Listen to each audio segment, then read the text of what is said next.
Hi! To manage your quick settings panel on your Samsung Galaxy S24 FE, as a first step, swipe down 2 times until you'll be able to see this pen icon.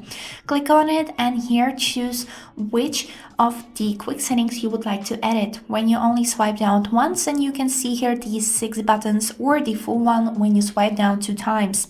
So for example, let's choose the full one and click on the edit button.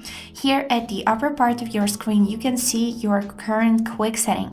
And at the lower part, you can see new available features for your settings.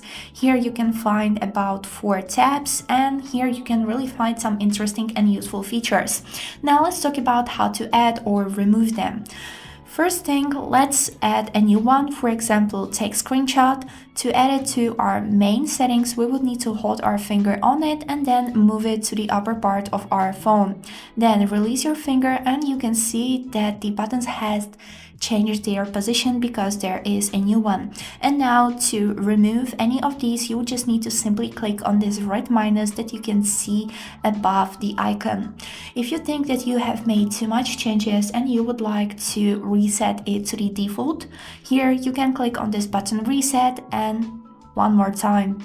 After this, all of the buttons will be in their default position like before. When you are done with your changes, click on this button done, and this is it. I hope this video was helpful and thanks for watching.